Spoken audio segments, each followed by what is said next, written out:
Encik Faisal, you have amazing testimony, and dalam 1 bulan you fight untuk menjadi ambassador. Tapi kenapa you fight? Sebab you adalah seorang successful man, property agent yang million semua ni kan. Tapi you sekarang ni berada di BE, masuk datang ke kelas, and you dah jadi ambassador dalam 1 bulan. Kenapa you buat BE?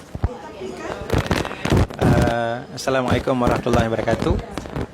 Kenapa saya buat tu soalan yang sangat besar pada saya. Saya nak memperkenalkan kepada masyarakat di luar bahawa dalam BE ni ada pelbagai produk yang sangat amazing.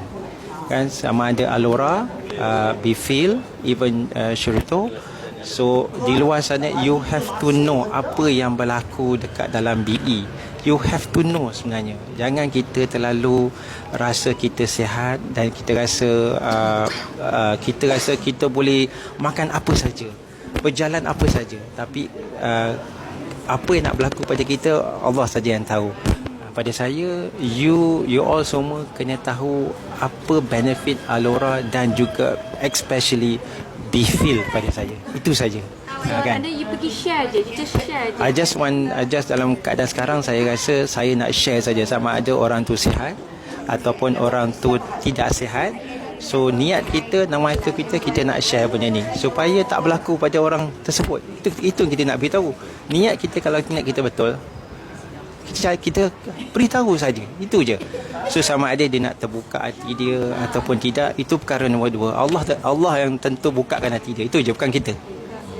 Itu je. Again, your testimony again, you makan Bifil dalam 4 sachet dalam keadaan yang dada tak selesa kan? Ya, saya makan dalam 4 sachet saja. So pada ketika itu sehari 1 sachet. Dan saya dapat deep sleep dan saya lapang dada. So pernafasan saya sangat bagus. Sangat bagus. Sehingga hari ini saya ucapkan terima kasih, alhamdulillah pada Allah Taala SWT. Itu saja. Semuanya kuasa Allah. Kan? Sebab masuk stand dia kan? Ya, saya dah masuk stand lah. Kan? So tuan-tuan dan perempuan di luar sana, ambillah serius dalam perkara ini. Jangan pandang remeh, terutama umur 40 tahun ke atas. Bermula 50 tahun ke atas. Silent killer will come to you. Thank you. Assalamualaikum warahmatullahi wabarakatuh.